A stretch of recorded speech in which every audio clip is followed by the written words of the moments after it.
Vous étiez dans des camps de concentration en entendant la mort éternelle. Nous étions dans des salles d'attente en entendant l'enfer. Bien que chantant, bien que prêchant, bien qu'exhortant. Le fondement, c'était pas Christ, c'était les fondateurs. Le fondement, c'était pas Jésus, parce que la Bible dit l'Église est bâtie sur le fondement des apôtres et des prophètes. Or, le fondement des fausses assemblées, c'est quoi? C'est le fondateur. Dans l'Église de Jésus, il n'y a pas un fondateur humain. Jésus a dit, tu es pied sur ces pieds, je bâtirai mon Église. Donc, le fondateur de l'Église de Jésus, c'est Jésus. Or, le fondateur, c'est papa. Président directeur général. Des bêtises, c'est le monde. Des faits qui démontrent à ceux qui sont enseignés que ça, c'est pas christique. Regardez, nous vous mettons à l'épreuve. Allez-y où vous voulez. Vous avez remarqué que nous, on n'a pas, on ne fonctionne pas comme les hommes. Pour vous parler, tout ça, c'est notre église. Hein? Non. Tous les Palestiniens sont libres. Mais dans nos libertés, beaucoup, sont allés non pas pour se défaire de l'église de Jésus, sont allés comme pour aussi écouter la parole de Dieu. Je vous assure. Grande a été leur déception. Ils ont trouvé en fait un ganga, mais cette fois cravaté. Parce que les gangas de l'époque n'étaient pas cravatés. Ils n'avaient pas jusqu'ici. Le ventre dehors, chenette avec la corne de la gazelle. Une décision simple. Le kaolin, la plume, le corbeau, le petit sac. Les églises de réveil ont tellement martelé ces gens-là. Oh, vous savez, non, les gangas, c'est le diable, tout ça. Qu'est-ce qui s'est passé? Regardez, les mêmes gangas ont compris que nous n'avons plus de gains. Il n'y a plus de clients à cause des églises de réveil.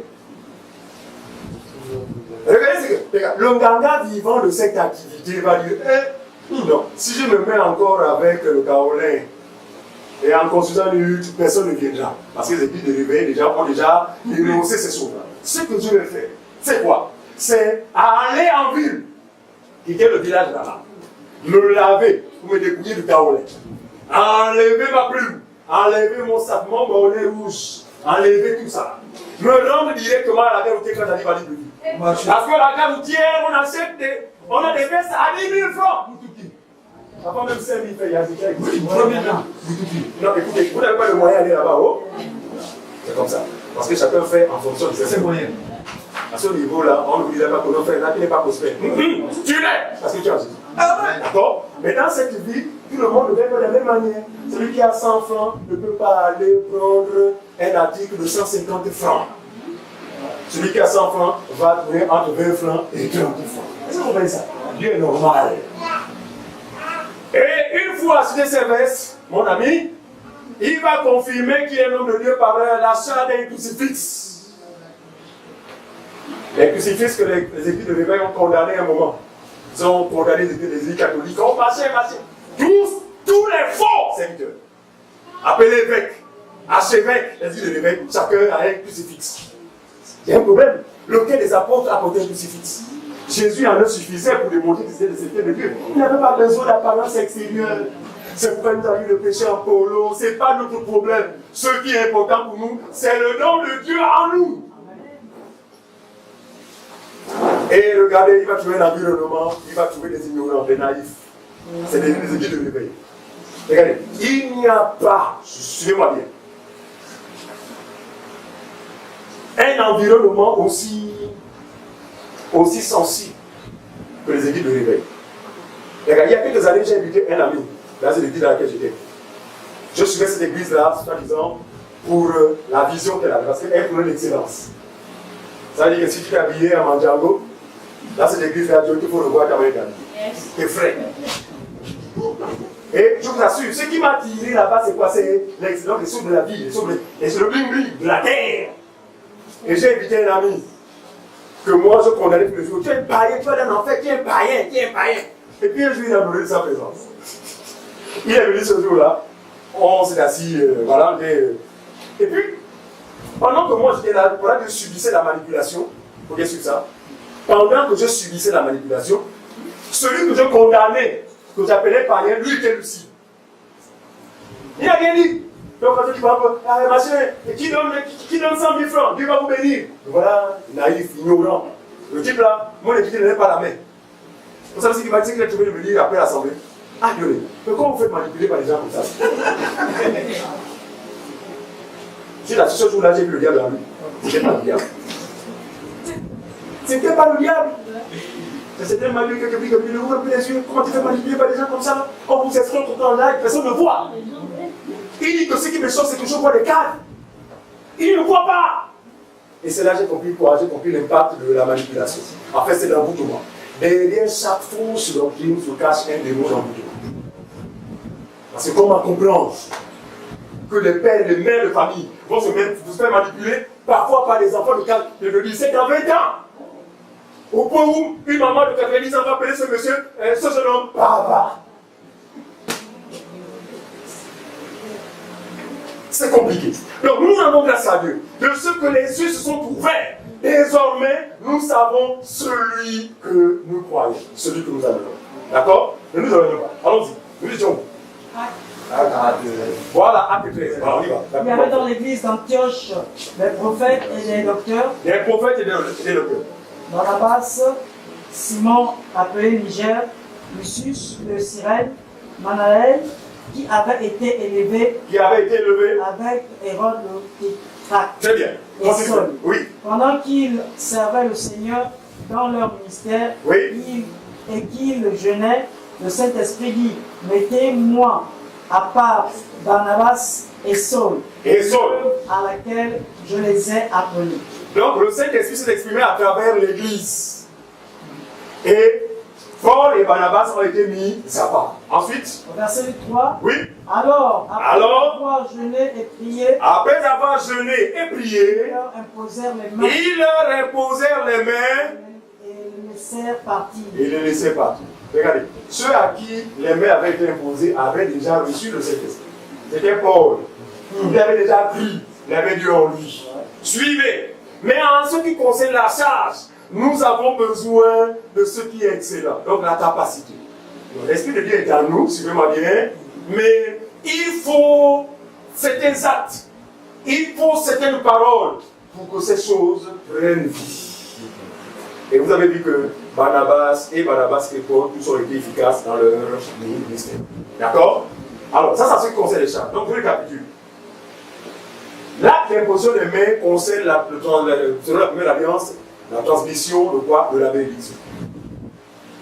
Selon la première et la nouvelle alliance, l'acte d'imposition des mains aussi, c'est quoi? Renvoie, en fait, si vous voulez, comme un compte, pas comme ça, à ses charges. On peut dire ça par là. Renvoie la personne à ses charges. Ce n'est pas la consécration. Merci Seigneur. Fallait l'indiquer. Donc, quelqu'un s'est passé qui l'a consacré. Moi, dans la Bible où un homme a été consacré, où un a été consacré par un homme. Non. C'est compliqué. Et les consécrations à la manière vraiment des gangas. On va te ramasser de l'huile, tout ça là-haut. Non, tu es consacré. T'es consacré. Montrez-moi la peau sur qui on a versé de l'huile. Regardez, l'appel de Dieu au ministère, c'est quoi? Quelqu'un est appelé par Dieu dans le monde, il est un bébé, et comme tout bébé, il faut que les mamans s'assurent qu'il y a de lait. Vous comprenez ça? Au bout d'un temps, des petits machins commencent à sortir la bouche, des petits piquants. Et puis maman, aïe, c'est comment? Vous dites attention, je passe maintenant à une étape supérieure. Je veux maintenant quelque chose de très bien. Et maman commence à piler le timbal, ça a commencé, et puis hop, jusqu'au point où on est capable de croquer des os. Regardez, tout cela est dû à quoi? À la nourriture que nous aurons consommée jusque-là. Et cette nourriture va donner à ce que Dieu a prédisposé en toi de pouvoir se manifester. Maintenant, quand on arrive au moment où maintenant les anciens déposent les mains, c'est simplement quoi? C'est simplement te recommander. En fait, pas te recommander.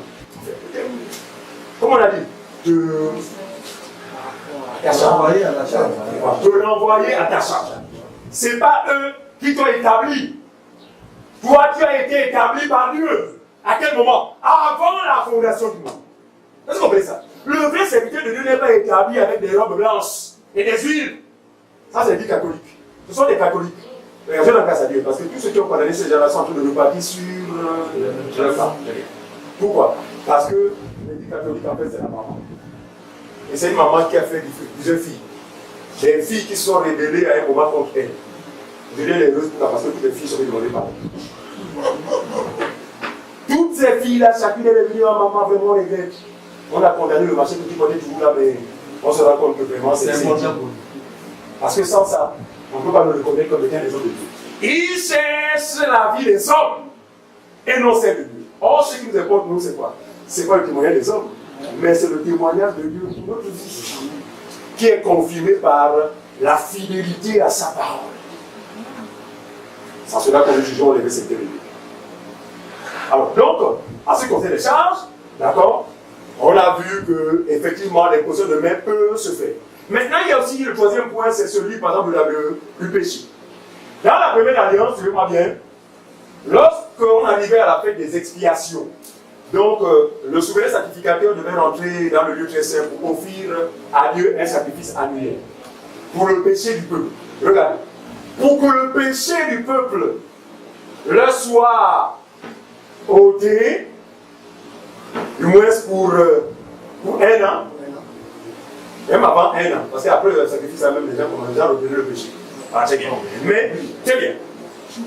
Le sacrificateur devait poser cet acte une fois par année. Et qu'est-ce qui se passait? On amenait deux béliers. C'était les béliers, je crois. Donc, deux animaux. On doit la vision que la contre la ligne. Et puis, il tirait au sort. En fait, il faisait comme on disait avant, fille confiance. Hein? Là où la main tombe, là où la main tombe, c'est l'animal qui devait être sacrifié pour l'expiation. L'autre animal qui n'avait pas été choisi, suivez-moi bien, devait subir un sort. Suivez-moi bien. Lequel? Le souverain sacrificateur Aaron va prendre sa main droite, l'imposer sur cet animal et commencer à confesser les péchés du peuple. Pendant qu'il confesse ça, les péchés du peuple passent par Aaron, qui était l'image de Jésus. Alléluia. En qui le péché du monde devait reposer. C'est fort, hein? Non, rien n'est fait par hasard, mes bien-aimés. Le problème, c'est que vous avez en face de vous des ignorants, des faux docteurs, des aveugles, des menteurs, des commerçants qui ont le but de vous aider à connaître Dieu. Et pendant qu'il faisait la confession, tous les péchés du peuple étaient transférés sur cette bête-là. On l'appelait la bête d'assassin. La bête, hein? L'animal d'assassin. Non, on va pas tout le temps. Lévitique chapitre 16. Lévitique 16, le verset 20 à 22. Vous pouvez lire tout le chapitre chez vous. Hein. Là, nous essayons de gagner en temps. Jusque-là, c'est clair? Voilà. Nous parlons de façon à ce qu'il n'y ait pas d'ombre vraiment dans ce que nous disons. Que tout soit clair pour vous. Lévitique chapitre 16, verset 22. Voilà. 16, 20 à 22. 20 à 22, c'est ça. Lévitique 16, 20 à 22. 20 à 22. Lorsqu'il aura achevé de faire l'expiation pour le sanctuaire, après avoir fait le sacrifice de l'animal qui a été choisi, pour la tente d'assignation et pour l'autel, il fera approcher le bouc vivant. Voyez, il fera approcher le bouc vivant. Le bouc vivant, c'est le bouc qui n'a pas été choisi pour le sacrifice, mais celui dans lequel le péché du peuple doit être déversé. Il faut bien comprendre ça. Suivant, on y va. Aaron posera ses deux mains sur la tête du bouc vivant. Suivez. Aaron posera ses deux mains sur la tête du bouc vivant. C'est des boucs. Voilà, peut-être bien merci préférence. C'est des boucs. Oui. Et il confessera sur lui toutes les iniquités des enfants d'Israël et toutes les transgressions par lesquelles ils ont péché. C'est clair? On continue. Il les mettra sur la tête du bouc, puis il chassera dans le désert à l'aide d'un homme qui aura cette charge. Après que le transfert des péchés ait été fait, suivez-moi bien, le bouc là doit être chassé. Nous allons comprendre. Non, mais c'est des richesses que les gens ont, mais ils ne comprennent absolument rien. Il faut qu'ils empêchent de comprendre. La Bible dit que ce voile est ôté, c'est lorsque les cœurs se convertissent au Seigneur. Quand le cœur est converti, nous voyons maintenant clair dans les Écritures. Et regardez, c'est l'une des choses qui m'a fait réaliser que, alors que je croyais être converti depuis 1994, en réalité, je me suis converti il y a seulement 6 ans. Vous savez de quoi je parle, je parle de moi. Qu'est-ce qui me le fait dire? Parce que toutes ces années-là, je ne comprenais rien des Écritures. Quand il m'a exhorté, c'est par rapport à ce que j'ai entendu quelqu'un dire. Mais incapable d'avoir le sens des Écritures, même quand il lit seul. Allons-y. Il dit quoi? Il dit que après que les péchés aient été transférés dans ce bouc-là, qu'on appelait le bouc d'Azazel, l'animal d'Azazel, cet animal devait être chassé. Où? Dans le désert. Donc très loin du camp. Par un homme. Suivez-moi bien. Et les prophètes ont dit de ces choses-là que dans l'alliance que je ferai avec la maison de Judas, cette alliance nouvelle, il dit, je ne me souviendrai plus de leur péché. Et j'ai changé avec une seule aveugle. Je me dis que frère, tu dis qu'un chrétien ne pêche pas. Je me dis non. Montre-moi une écriture qui démontre que le chrétien pêche contre lui. Ah, on m'a dit, mais Jean dit comment ça? Dit que celui qui pratique le péché, il y a une différence entre celui qui pratique le péché et celui qui pêche. J'ai dit, maman, la pratique du péché et le péché, c'est la même chose. J'ai vu une grande dans le feu de l'enfer. Il n'y a pas de différence. Jusqu'à ce que je me suis mis à l'exhorter. Hier, j'ai dormi très tard. Au lieu, parce qu'elle m'a écrit à sa fatigue. Pomper. Le message à la fin, c'est on fait vraiment soit béni. Oh mon Dieu, vraiment ignorance. Et c'est ce qu'on nous a fait quoi pour le passé? On peut être chrétien, mais on est des pécheurs. Ah. Au ciel, il y a des pécheurs. Je suis désolé. Sinon, à quoi servit la mort de Jésus? Jésus est-il mort en vain? Nous disons non, pour nous, il n'est pas mort en vain. Sa mort pour nous a de valeur. Parce que grâce à cette mort, aujourd'hui, le problème du péché est résolu dans ma vie. Oh Seigneur, merci. Et Dieu tiendra rigueur à toutes ces personnes-là qui auront foulé au pied son œuvre. Frère, un conseil, ne foulez jamais au pied cette œuvre-là. Elle est unique en son genre.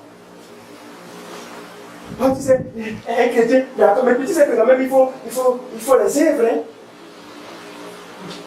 Les œuvres, oui. Mais quelle est la provenance des œuvres? Parce que la seule œuvre qui est agréable à Dieu, c'est celle de Jésus. Celle qu'il manifeste dans la vie du croyant. Ça veut dire que ce n'est pas notre œuvre, mais c'est l'œuvre de Jésus. C'est pourquoi Paul parle du fruit de l'esprit. Ce n'est pas notre fruit. Il y a des fois qui recherchent leur fruit. Vous irez en enfer. Si votre fruit avait de la valeur, Jésus ne serait jamais venu. Mais il vient pourquoi? Parce qu'on a essayé, mais personne n'a pu plaire à Dieu. Très bien. Maintenant, lui, quand il vient, il accomplit parfaitement la loi et donne à tous ceux qui croient de recevoir la justification par la foi en lui. Donc, le chrétien n'est pas juste parce qu'il a un bon comportement, quand bien même il est juste à un enfant de Dieu d'avoir un bon comportement, d'avoir un bon témoignage. Mais ce n'est pas ce qui nous justifie. Ce qui nous justifie, c'est l'œuvre de Jésus. C'est ce que nous disons. La Bible dit quoi? Christ est la fin de la loi pour la justification de tous ceux qui croient. Ah, donc nous sommes justes, pas par rapport à nos œuvres, mais par la foi. Mais vous allez voir que les faux sectaires, les faux ministres amènent les croyants, enfin amènent les vrais fidèles à ne pas croire dans cette vérité-là. Mais tu sais qu'il faut quand même, se sanctifier. Pourquoi vous n'avez pas pu vous sanctifier avant que Jésus n'arrive? C'est le faut se sanctifier. Et quand vous sanctifiez, il n'y a pas la communication. Ignorant, aveugle, pauvre et nu. Les gens ont besoin d'être enseignés. Continuons, frère. Ce n'est pas le même message. Mais nous vous confions aux enseignements. Les enseignements vous donnent une idée claire en ce qui concerne le péché. Et grâce à cette information, ouf, vous s'attirez à franchir la puissance du péché. Merci, frère. On y va. Verset 22. 22. Le bouc emportera sur lui toutes leurs iniquités. Très bien. Voilà, ok, c'est bon. Voilà, donc, en fait, si vous voulez, l'acte qui était posé sous la première alliance, où le bouc en qui le péché était déversé devait être chassé très loin, dans une terre lointaine, c'était l'image de quoi? De la distance que Dieu allait établir entre lui et nous qui sommes en lui et avec le péché. La séparation. Un chrétien ne peut plus être un pécheur. C'est injustifié par la doctrine. Maintenant, ce que nous disons pour aider les ignorants, c'est quoi? Nous disons que le croyant bronze, peut bronzer tantôt d'une manière, tantôt d'une autre. Mais ça ne fait pas de lui un pécheur. Sinon, Christ est mort en fait.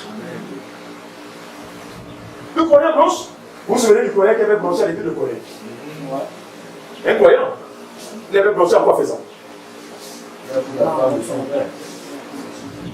Et l'église est veillée, mon ami.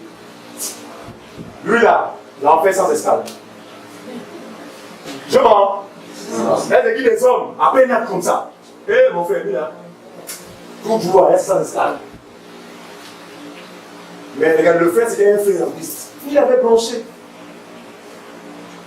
Et c'était pouvait être lié à son âge. Regardez, on a dit tous les enfants, mais il y a des actes qu'on peut plus poser, qu'on a posé autrefois. Ce n'est qu'il y a quoi? À notre âge. Mais pourquoi les parents continuent? Paul a dit, oh, ne fais pas ça, ne fais pas ça, ne fais pas ça. Parce qu'à un certain âge, on ne comprend pas encore bien les choses. Pour l'enfant qui ne comprend pas bien les choses, il n'a pas besoin de délivrance. Il n'a pas besoin de travaux spirituels. Il n'a pas besoin de retraite. Il a besoin d'une seule chose, c'est quoi? L'enseignement. Il doit être nourri, il doit manger. Parce que grâce à cette nourriture, il peut grandir et avoir une autre raison de mort. Voilà, une pensée, et c'est des manières de voir. Paul dit que lorsque j'étais enfant, je parlais comme un enfant. Et voilà. Mais devenu grand, la donne a sensé. C'est l'enseignement dont les croyants ont besoin pour être des hommes et des femmes matures, capables de discerner la volonté de Dieu et ce qui de l'homme, ce qui est bien de ce qui n'est pas bien. Mais il est évident qu'à cet âge, nous appelons bien mal, faute de quoi? De connaissance. C'est pourquoi Dieu a établi le ministère à l'Église, les 5 ministères à cet effet, pour permettre aux gens de grandir, d'ouvrir les yeux et d'être capable de faire des jugements. Très bien. On a fini. Donc, à ce qui concerne le péché, voilà, cet animal préfigurait justement Christ. Il était en même temps l'animal qui était sacrifié pour la purification des péchés, mais en même temps aussi l'animal en qui on avait chassé pour les péchés, qu'on avait chassé dans le milieu. Loué du peuple. C'est pourquoi Jésus a été crucifié hors de la vie. Je ne sais pas si vous comprenez. Non, c'est Christ. Voilà. Alors, donc, en ce qui concerne le péché, toujours, on va aller sur ce passage-là, d'accord? Prenons maintenant le quatrième point, c'est ça? Le quatrième point maintenant. Voilà, donc l'imposition de main en ce qui concerne le Saint-Esprit. Alors là, on va comprendre beaucoup de choses. Recevez! Recevez! Et quand tu reçois des paroles à la maison, suivez! Maman, je dis que vraiment, j'ai reçu le Saint-Esprit aujourd'hui là. Sur quelle base? Sur la base de recevoir. Mais personne ne se pose la question, mais qu'est-ce que je reçois? Recevez! Recevez! C'est pas ça le Saint-Esprit. Découvrons la parole. Découvrons la parole. Allons-y. Donc, l'imposition des mains en ce qui concerne, non pas le don du Saint-Esprit, mais jusqu'à présent, nous cherchons le mot qualificatif. Parce que nous savons tous que c'est Dieu qui baptise Dieu. Le mot me manque, mais je cherche. Bon, trouvez le mot vous-même en lisant. Comme je ne suis pas français, excusez-moi si. En bien, je vais trouver le mot à côté. On y va. Allons-y. Acte chapitre 19, s'il vous plaît. Le verset 1 au verset 7. Le Saint-Esprit, l'imposition des mains. Parce que quand on lit ces passages, ce sont des passages sur lesquels les faux docteurs s'appuient pour justifier que non, le Saint-Esprit se communique par l'imposition des mains. Comprenons. On y va. Acte 19, le verset 1 à 7. Acte chapitre 19, verset 1 à 7. On y va. C'est la page 1118. Oui. Oui. Pendant qu'Apollos était à Corinthe, Paul, après avoir parcouru les hautes provinces de l'Asie, arriva à Éphèse. Ayant rencontré quelques disciples, il leur dit. Et ayant rencontré quelques disciples, il leur dit. Avez-vous reçu le Saint-Esprit? Pardon, revenons d'abord à Acte chapitre 8, c'est mieux. Parce que vous commencez d'abord par les noms par les palais. Autant pour moi, hein. Actes chapitre 8, verset 14 à 17. Acte 8, verset 14 à 17, c'est la page 1102. Voilà. Acte 8, 14 à 17.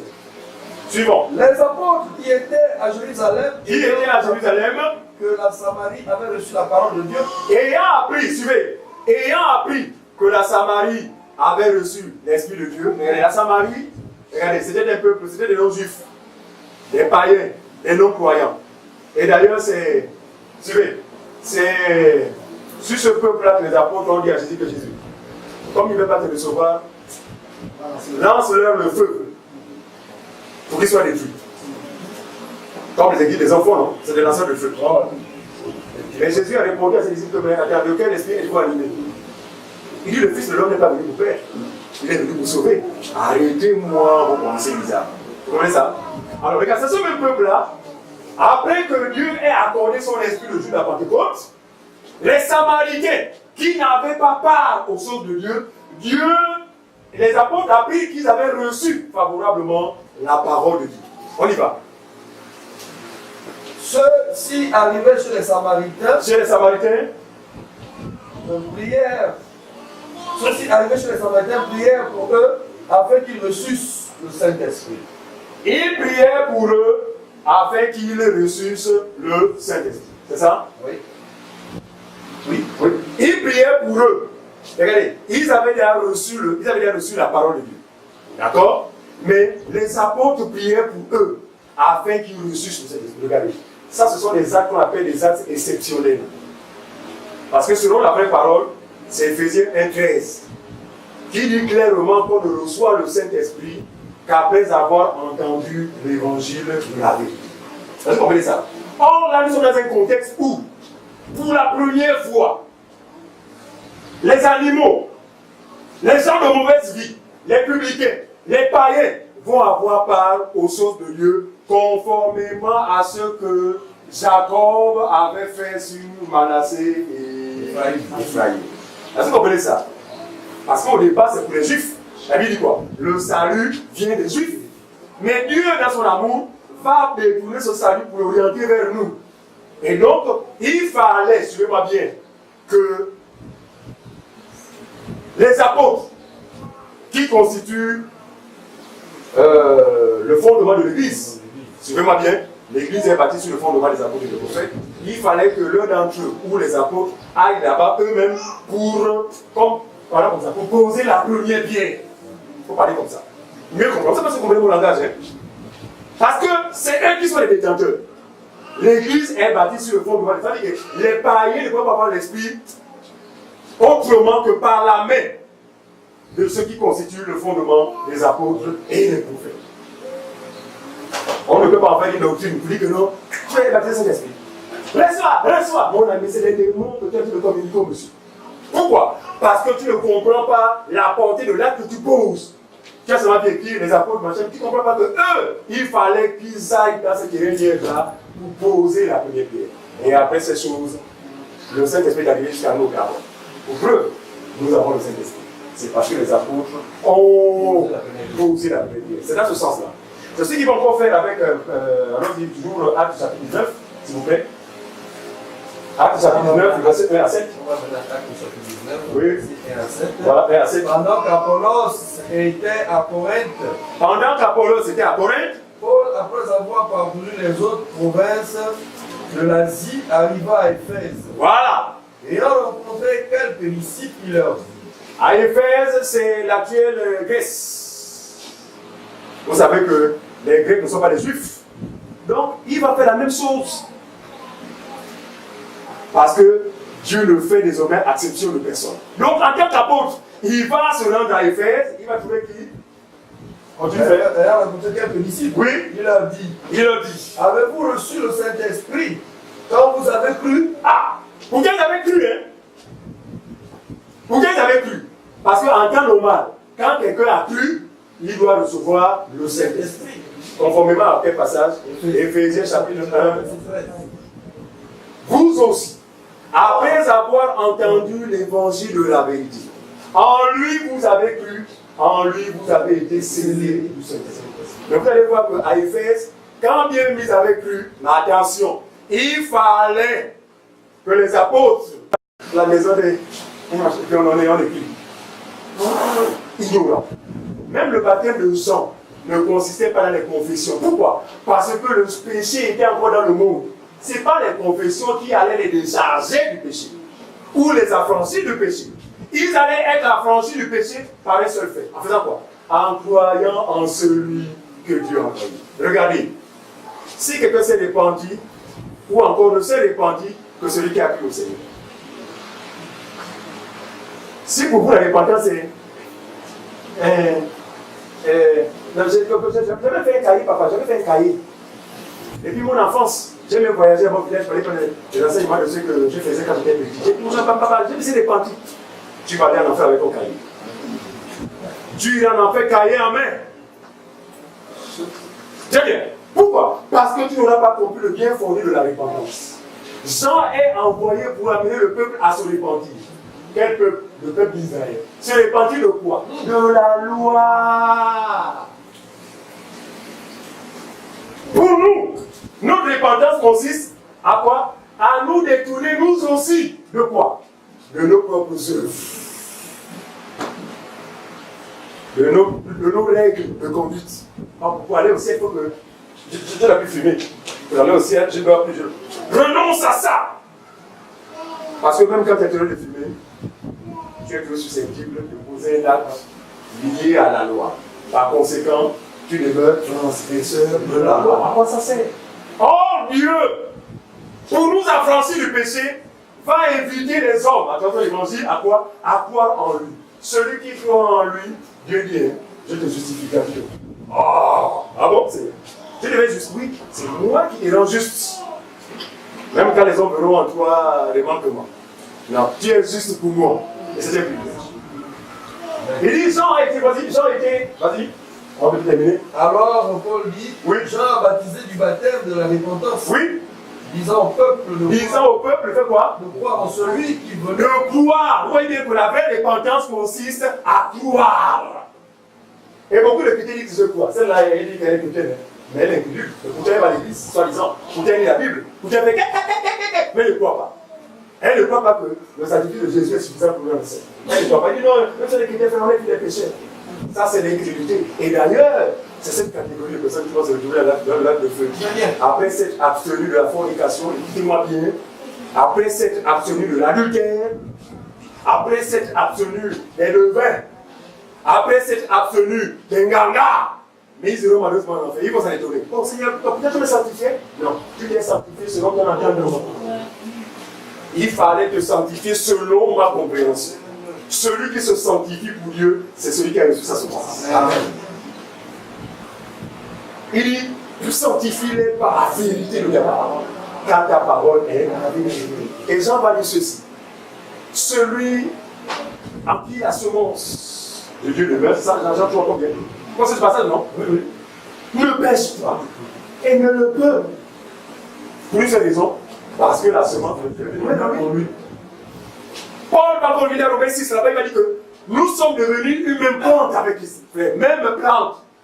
Si Christ n'a quitté la tangatier, nous devenons des tangatiers. Suivez-moi bien.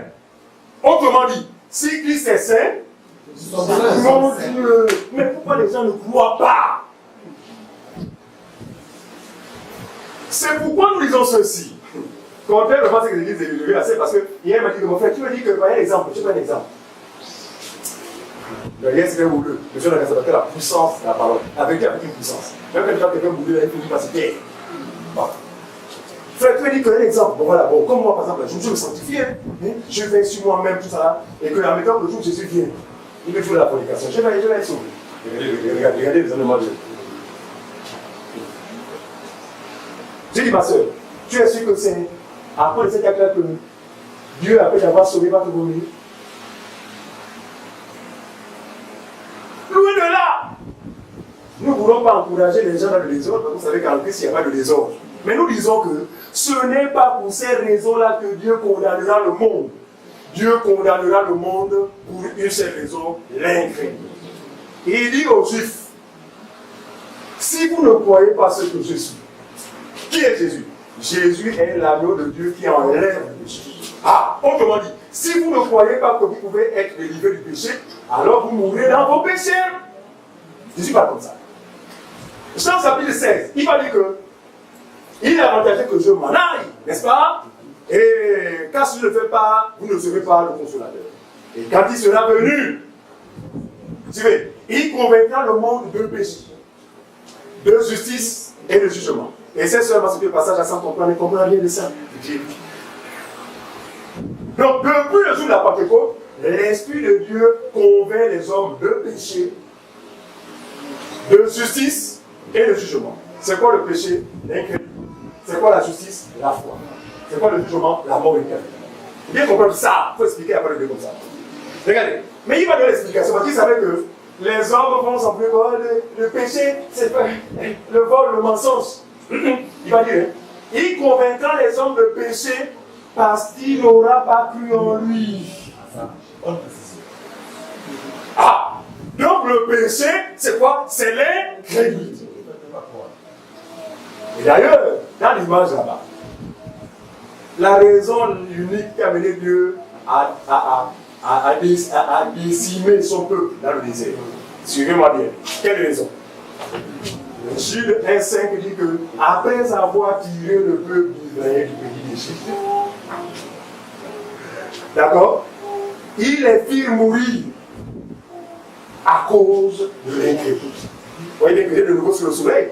Nous disons encore que, regardez, dans l'enfer, il n'y aura pas que les gens qui disent que moi, je ne viens pas. Moi, je suis bouddhiste. Il y aura et ceux-là, suivez-moi bien, et ceux qui disent Alléluia, le Seigneur est vivant. Oui, oui, oui, oui, oui. C'est là. Il y aura aussi ceux qui vont là-bas. Pour ces raisons, parce que vous n'avez pas cru à la parole de Christ. Or, la foi qui sauve vient de ce que l'on entend, et ce que l'on entend vient de la parole de Christ. Christ dit, hein, pour tous ceux qui sont à moi, lisons ça fait. Donc, tu sais pas ça monte. Prenons Hébreux chapitre 10, le verset 10. Ensuite, le verset 14. Ouvrez un peu les yeux. Mon Dieu, ouvrons les yeux. Ouvrons les yeux. Hébreux 10, verset 14. Hébreux 10, au verset 14. 10 d'abord. Hébreux 10, 10. Hébreux 10, 10. Hébreux 10, 10. Suivez. C'est en vertu de cette volonté que nous sommes sanctifiés par l'offrande du corps de Jésus-Christ une fois pour toutes. Alors, de quelle sanctification parlent les faux chrétiens? C'est en vertu de ce sacrifice-là de Jésus que le croyant est sanctifié. Par cette offrande, combien de fois? Une fois.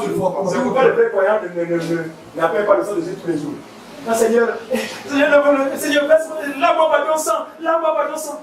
Parce que le croyant qui a enseigné connaît que le sang n'a coulé qu'une seule fois. Parce que si on le fait couler plusieurs fois, alors ce n'est pas différent du sacrifice d'Aaron. Celui d'Aaron devait couler chaque année. Or, celui de Jésus a coulé une seule fois pour toutes. Pour preuve, il n'a pas fait comme Aaron parce que Aaron, après avoir fait ça, il ne s'asseyait pas. Il faut aller l'année prochaine pour revenir. Après, il faut encore revenir l'année prochaine. Voyez-vous? Or, lui, la Bible dit, après s'être offert une seule fois, il est allé s'asseoir. Il s'assoit pourquoi? Parce que pour lui, tout est accompli. Amani. Amani, on dit Amani. Enfin, on dit Amana. Pour nous, on dit quoi? Compléter ça. Pourquoi ça, tu dis ici? Pour nous. Elle est pour nous parmi nous. Elle va pour nous. Évidemment, j'ai affaire à une génération acculturée. Non, appelez les langues de pour langue matérielle. C'est une bonne chose. Hein? Parce que quand vous irez en vacances au village, comment allez-vous communiquer les bonjours à vos parents? Ils sont déjà. Faites des efforts, hein? Je sais qu'ils vont faire au plus organiser les visas. Et c'est bien. C'est les visas. Voyez-vous? Donc, grâce à une seule offrande, il a sanctifié pour toujours. Le chrétien est sanctifié. Le chrétien ne se sanctifie pas. Le chrétien est sanctifié. Et cela a eu lieu une seule fois pour toutes. C'est pourquoi quand Paul écrit à l'église, il dit au sein de l'église de celle-ci. Quand il dit au sein, c'est par rapport à ça. Parce que Paul ne regardait plus les faits selon la chair. Il les regardait maintenant selon l'expérience auquel ils avaient pris part. Est-ce que vous comprenez ça? 14, verset 14. Verset 14. Oui. Car par une seule offrande, il a amener à la perfection pour toujours Mon Dieu, ceux qui sont sanctifiés. mon Dieu, par un seul sacrifice, il a amené à la perfection pour toujours. Frère Gom, vous êtes parfait. Au nom de Jésus. Mais là, tu veux, frère Gom n'est pas parfait par rapport à ses œuvres. Ah, frère Gom, là, forcément, les choses qui ne marchent pas. C'est clair, c'est clair. Mais grâce à Dieu, parce que Dieu est en lui, il le perfectionnera par son enseignement. Amen. D'accord? Le frère Gom est parfait selon l'homme intérieur. Amen. Selon l'homme nouveau créé, selon Dieu. Voilà. Le frère Gom est parfait. Nous sommes des saints. On a plus peur de parler comme ça, mais ça choque, on s'en fout. Parce que nous savons ce que nous disons. Nous sommes saints, sans péché. Nous ne pouvons plus pécher. Parce que le péché, c'est la mort. Oh, Christ nous a rendu la vie. C'est pas ce qu'on peut ça. Comment voulez-vous que quelqu'un qui est vivant soit encore dans la mort? Soit on est mort, soit on est vivant. Avez-vous vu mon rabat la mort qui est en même temps vivant, en même temps mort? Sinon, qu'est-ce qui fait la mort? Je ne veux pas la raison. Vous voyez mon langage? Regardez. La bénédiction ou encore l'héritage que Dieu a préparé pour les saints, on ne peut y accéder par d'autres moyens que par la foi. Et c'est ce domaine-là que Satan va tout faire pour empêcher les gens d'avoir la foi. D'où les fausses doctrines. Tu sais, tu peux être chrétien, hein, mais tu sais, il y a quand même encore. Nous sommes issus de familles. Et de support des familles africaines. Il y a des parents qui ont fait des pactes, tout ça, il faut quand même faire un travail spirituel. Ah! Le communisme vous ramène à l'incrédulité. Il vous amène en fait à remettre en cause la perfection. C'est triste. C'est eux qui vont en faire. Nous avons la grâce de croire à la simplicité du l'évangile. Oh Jésus, merci pour ce nom merveilleux. Amen. Oh Seigneur. Voyez-vous qui m'a dit parfois quand je suis là et les mots manquent, même les pensées manquent pour remercier ce monsieur-là. D'avoir pensé un pauvre type comme moi. Égaré, perdu, maudit. Vivons pleinement dans le péché. Mais par sa grâce, il dit de nous aider. Sors bien. Un privilège. C'est pourquoi nous avons des raisons de t'attacher, de l'aimer plus que toute autre chose. Et nous sommes à ce niveau-là. Non, on veut peut-être avoir fait numéro 1 dans ma vie, c'est mon Seigneur. Cela pour être conscient de ce qu'il a fait à ma place. Et c'est ça le rôle des ministères, c'est pour amener les gens en fait à réaliser ces choses-là. Parce que ce n'est qu'une fois qu'il y a décidé que tu as foi, tu seras suscité, alors le salut te sera accordé gratuitement. Gratuitement. Au départ, pécheurs, il dit tous ont péché et sont privés de la gloire de Dieu, mais ils sont gratuitement. Dans les de réveil, on a l'impression que le salut se mérite. Pour pouvoir sauver, il faut d'abord faire comme ça. Et c'est pas l'évangile. L'évangile, c'est l'évangile de la grâce de Dieu. Autrement dit, l'évangile du don gratuit. L'évangile du cadeau de Dieu. C'est ça l'évangile. Vous rappelez la Bible. Si je m'étonne de ce que vous détournez si promptement de celui qui vous a appelé au cadeau. Parce que grâce signifie cadeau. De celui qui vous a appelé à la gratuité pour passer à d'autres évangiles. Et les églises de réveil sans mentir sont passées systématiquement par d'autres évangiles.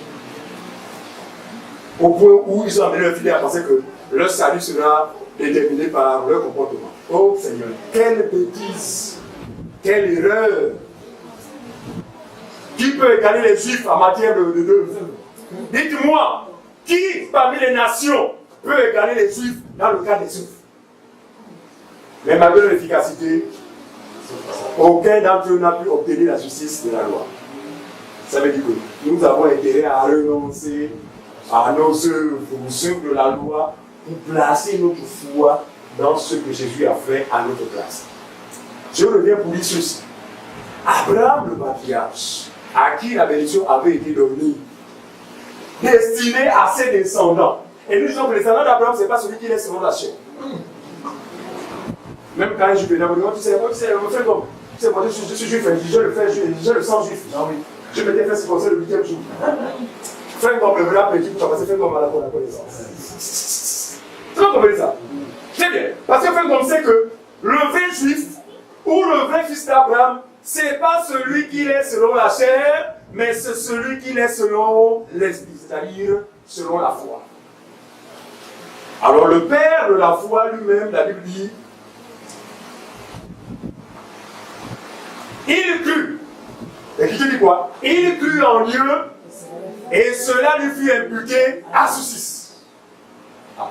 Donc Abraham n'avait pas fait une œuvre pour que Dieu le justifie. Abraham avait seulement cru. Ça veut dire que tous ses enfants feront comme Abraham. Ah. Tous les vrais croyants feront comme Abraham, sachant que si je fais comme Abraham, c'est-à-dire de croire seulement en lui, en cette œuvre-là, je deviens juste par la foi. Terminons avec le quatrième point. On a quel point? Le quatrième ou le cinquième? Quatrième, on Saint-Esprit. Bon, maintenant, c'est ce que les gens appellent la communication des dons. Bon, viens, je vais te communiquer les dons. Allons-y, dis-moi. Viens, frère, je vais te communiquer les dons. Or, nous savons préalablement que c'est Dieu qui a réparti ces dons dans la vie des croyants par son esprit, donnant à chacun selon la mesure de grâce. Donc, le frère Ernest ne peut pas me communiquer les dons. Pour cela, j'aurais besoin de la version parole vivante. Émilie, s'il te plaît, aide-nous. J'aurais besoin de cette version, bien Alvin. Ça va nous aider à comprendre. Parce que lui, ce mot, vous assure que quand on n'a pas l'esprit, vous tombez dans beaucoup d'erreurs. Alors, il y en a qui est Timothée. 1 Timothée 4, verset 12 à 14. Lui, ce mot, on va d'abord lire, et les paroles vivantes, on va prendre ensuite. On va peut-être terminer, ne vous en faites pas. Je sais que là, les ventes commencent à boulonner. Mais dites aux ventes de patienter quelques minutes. 1 Timothée 4, verset 12 à 14. 1 Timothée 4, verset 12 à 14. Ah, regardez, beaucoup la disent, ah, l'église là, ils ont lu la Bible. Hein? C'est l'impression que beaucoup ont eu. Beaucoup qui sont ici pour la première fois, et ça a l'impression. Ah, c'est ce qui n'est pas. C'est bien, hein, ça doit être moi, mais ce qui n'est pas avec vous, vous lisez tout la Bible. Voilà. Quand on est dans de Lomolo, les églises, voilà, ils ont l'habitude comme ça, sans la parole. Ils sont quittés sans la parole de Dieu. Voilà. C'est compliqué, parce que ces gens-là nous ont égarés. Ils ne recherchent que leurs propres ambitions. Voilà. 1 Timothée chapitre 4, verset 12 à 14. 1 Timothée chapitre 4, verset 12 à 14. Écoutez Paul. Que personne ne méprise ta jeunesse. Il s'adresse à Timothée. Mais sois un modèle. Mais sois un modèle. Pour les fidèles. Oui. En parole. En parole. En conduite. En conduite. En charité. Vous voyez bien que Dieu n'est pas contre la bonne conduite. D'accord? Dieu n'est pas contre le bon témoignage. Continue fait. En foi. En foi. En pureté. En pureté. Jusqu'à ce que je vienne applique-toi à la lecture. Jusqu'à ce que je vienne, applique-toi à la lecture et à l'enseignement. À l'exhortation. Ouais.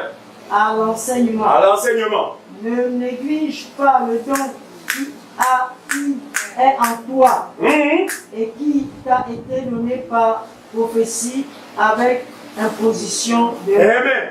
Ne néglige pas le don qui est en toi, qui t'a été donné par prophétie et par imposition de... Vas-y, David. De l'Assemblée des fils de Saint. Très bien, vas-y, t'es là. Suivez, écoutez. Personne ne doit te mépriser parce que tu es jeune. Oui. Mais toi, montre l'exemple aux croyants. Oui. Par tes paroles. Par tes paroles. Ta vie. Ta vie. Ton amour. Ton amour. Ta foi. Ta foi. Ta pureté. Ta pureté. En attendant ma venue, applique-toi à lire les livres saints aux chrétiens. Très bien. À les encourager, à les enseigner. N'oublie pas le don de l'Esprit Saint qui est en toi. Regardez, il dit quoi? N'oublie pas que tu es un enfant de Dieu. Par conséquent, qui a le Saint-Esprit en toi. Quand tu fais. Tu l'as reçu quand les prophètes ont parlé et quand le groupe des anciens a posé les mains sur ta tête. Tu l'as reçu quand les prophètes ont parlé et quand le groupe des anciens ont imposé les mains sur ta tête. Regardez, Timothée était un enfant de Dieu. Il avait reçu le Saint-Esprit. Comme je disais tout à l'heure, regardez, l'imposition des mains ou encore les déclarations des prophètes dans l'Église ont certifié le don qui est en lui. Et comme je le disais, Dieu, parfois, permet que, pour qu'un don soit opérationnel, que les anciens nous imposent les mains. Amen. Ça dit que le don là ne venait pas des anciens là. Le don là était dans l'Esprit de Dieu qui était en Timothée. Mais pour que celui-ci soit manifeste, il fallait que les prophètes confirment ce don et que les anciens, notamment les dirigeants, imposent les mains à Timothée et Timothée soit efficace à son ministère. Donc, ne pas confondre avec le fait pas comme activer, c'est les mots, mais un peu comme, voilà, avec le fait de donner le Saint-Esprit. L'homme ne peut pas donner le Saint-Esprit à un homme, mais c'est Dieu qui baptise le Saint-Esprit dans des circonstances selon qu'il a résolu lui-même en son cœur. Est-ce que je fais comprendre? C'est-à-dire qu'un exemple, en imposant les mains, par exemple, à un fait qui n'avait pas reçu le Saint-Esprit, après avoir entendu l'évangile, et que, à l'instant T, il reçoit le Saint-Esprit, ce n'est pas moi qui dis que non, je viens communiquer le Saint-Esprit. Non, Dieu a bien voulu baptiser ce frère à ce moment précis au temps T. C'était le temps T pour Dieu. Est-ce que vous comprenez ça? Toujours 1 Timothée. Verset 1, 2 Timothée 1, 6. 2 Timothée 1, 6. 2 Timothée 1, 6. Oui, rapidement. 2 Timothée 1, 6. Oui. C'est pourquoi qu'elle soit à ranimer le don de Dieu que tu as reçu par l'imposition de même. Ce texte a fait quoi? Ranimer. À ranimer le don de Dieu Que tu as reçu par l'imposition de même. Très bien. Que tu as reçu par les... C'est-à-dire qu'en imposant les mains, Dieu t'a accordé ce don. Pas du Saint-Esprit. Le don, les dons qu'il avait, donc l'enseignement, l'exhortation. Lis ta version... Amen. C'est pourquoi je te rappelle ceci. Oui. Garde bien vivant le don de Dieu que tu as reçu quand j'ai posé les mains sur ta tête. Voilà. Garde bien vivant le don de Dieu que tu as reçu quand j'ai posé les mains sur ta tête. Lui, il a imposé les mains, pas avec l'intention de communiquer les dons, mais Dieu a profité de ces circonstances pour communiquer les dons à Timothée. Il faut bien comprendre ça. Parce que j'ai dit ça pourquoi? Parce que c'est toujours facile les assemblées, c'est tu vas prendre le don de Dieu, viens, tiens, reçois. Nous on pose un acte et Dieu profite de cet acte pour faire grâce à cette personne. C'est tellement parce qu'il avait envie de le faire. Parce que rien ne se fait par hasard dans l'assemblée des saints. D'après le passage, Romains chapitre 10, verset 11. Vous aussi, depuis la télé, la Bible. Il n'y a même pas de et on n'a jamais ça. Il a fait on va l'imposer, mais on va chasser les démons qui sont en lui. Parce que celui qui fait est possédé. Voilà. Romains 10, verset 11. Romains 10, 11. Oui. Quiconque croit en lui ne sera point confus. Quiconque croit en lui ne sera point confus. Le Romains 1, alors. Romains 1, verset 10 à 11. Romains chapitre 1, verset 10 à 11. À 11. Oui. Demandons continuellement dans mes prières d'avoir enfin par sa volonté le bonheur d'aller vers vous. Car je le dis vous voir, pour vous communiquer quelque chose afin que vous soyez affermis. Je désirais pouvoir, afin de quoi? De venir vers vous pour vous communiquer quelques dons spirituels. Vas-y, Abine. Romains 1, 10, 11.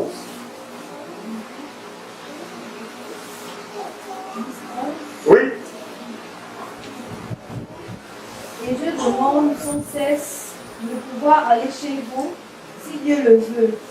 Oui, j'ai très envie de vous voir pour partager avec vous les dons de l'esprit, alors vous serez plus forts. Regardez, ce n'est pas que les dons qui étaient en Paul devaient être partagés. Paul parle de la diversité de dons qu'il avait en lui. Autrement dit, qu'à travers mon ministère, chacun de vous soit comblé. La manifestation des dons en moi vous seront d'une grande bénédiction. C'est dans ce sens-là. Ce n'est pas que Paul va dire, bon, comme j'ai le don de parler en langue étrangère, parce que Paul avait le don de parler en langue. Pas le parler en langue étrangère, pas le rabababa. Mais Paul avait le don de parler en langue étrangère. Paul parlait une multitude de langues. Ce sont les dons.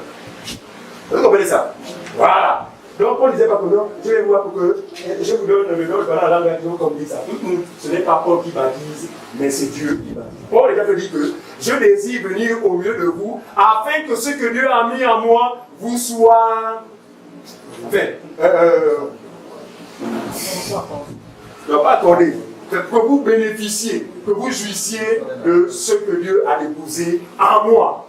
Voilà le sens de cette déclaration. Alors, on a à quel point, on va le terminer, ne vous en faites pas, on a à quel point? Le 5e point. C'est le 5e ou le 4e? 5e. Le 4e. Le 4e ou le 5e? 5e. 5e, hein? Oh, aidez-moi bien. La communication et la communication. Oui, mais c'est quel point? 4 ou 5? 5, très bien. Donc, on a dit maintenant au 6e, c'est la guérison. On va aller sur un passage de chacun. La guérison. Marc 16, 17, 18, tout le monde le sait. D'accord? Rapidement, je peux lui-même faire avant que tout le monde le Marc 16, 17, 18. Marc chapitre 16, 17, 18. Suivez pour la guérison. L'imposition des mains se fait. Cela est permis dans l'église pour la guérison. On y va. Marc chapitre 16, 17, 18. 16, 17, 18. Voici les miracles qui accompagneront ceux qui auront cru. Oui. À mon nom, ils chasseront les démons, ils parleront de nouvelles langues. Oui. Et ils saisiront des serpents. Oui. S'ils voient quelques breuvages mortels, il ne leur fera pas de mal. Oui. Ils imposeront les mains aux malades et les malades seront Et guéris. qui imposera les mains aux malades et que les malades soient guéris, tous ceux qui ont cru. Voyez-vous? Regardez, vous avez un cas. Vraiment, l'enfant est malade. Ne prends pas ton téléphone d'abord pour appeler les anciens, quand bien même cela est recommandé. Commence d'abord à user de ce que Dieu a déposé en toi. D'accord? Maintenant, si tu estimes que ta foi n'est pas vraiment, vous appelez les anciens. D'accord? Mais ici, c'est pour lui quoi? Réalisons que chacun de nous, si et seulement si vous avez cru, vous avez ce pouvoir d'imposer les mains à ceux qui sont malades et s'attendre à ce que Dieu fasse grâce. Amen. Et là encore, selon le bon plaisir de sa volonté. Souvent, nous, quand j'impose les mains, ce n'est pas forcément que tu vas guérir. Moi, je fais ce que je dois faire. Il n'a tout dépend de Dieu lui-même. S'il ne le fait pas, je rends grâce. S'il fait aussi, je rends grâce. D'accord? La guérison, ce n'est pas moi. C'est lui qui fait grâce à qui il veut. Comme il veut, quand il veut. Ça c'est concerne la guérison. Maintenant, le 7e point. La résurrection. Suivez. Je ne vais pas envoyer les gens pour aller à la mort, pour aller poser les mains pour que les défunts sortent des tiroirs. C'est pas ce que nous disons. Hein? Mais nous disons que Dieu nous a donné ce pouvoir. Mais regardez, les choses de Dieu, en fait, il est avantageux avec Dieu d'être toujours conduit par l'Esprit. Si vous n'êtes pas conduit par l'Esprit, vous ferez comme ce Ghanéen qui est mort il y a quelques années en voulant marcher sur les eaux, comme Jésus. Il a appelé tout le monde, regardez, moi j'ai la foi. Mon ami, prenez pas deux pages. Non. Il y a des actes où l'Esprit nous impose de faire à un moment clé. Mais maintenant, la relation qu'on n'a pas avec Dieu, en fait, nous aurons cette conviction. Et vous verrez que quand vous allez le faire, en effet, ça va marcher parce que Dieu, on a bien voulu que cela se fasse à ce moment bien précis. D'accord? Vas-y, Matthieu. 10. Verset 2, rapidement. 8. Verset 2. Matthieu 10, 8. Matthieu 10, 8. N'allez pas à la morgue. Matthieu chapitre 2. Bien calé par là, pas mourir. Non, sortez. Moi, je vais poser les médias à dire. Faites confondu. Matthieu 10, 8. Matthieu 10, 8. Matthieu chapitre 10, verset 8. Sauf si c'est Dieu qui dit pour lui. Guérissez les malades. Guérissez les malades. Ressuscitez les morts. Ressuscitez les morts. Purifiez les lépreux. Purifiez les lépreux. Chassez les démons. Chassez les démons. Vous avez reçu gratuitement, donné aussi gratuitement. C'est écrit ressusciter les morts, non?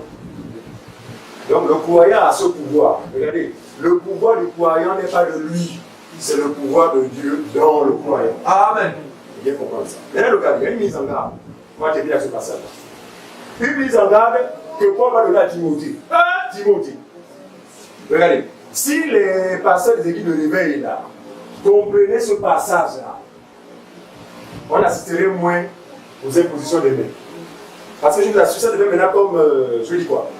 En fait, le culte n'a pas de sens s'il n'y a pas eu les tombés-tombés. On appelle les tombés-tombés. Quoi? Les chaises se cassent. Et puis les démons, l'onction. Des démons. l'homme-là est porteur de démons qu'il est en train de distribuer aux ignorants. On va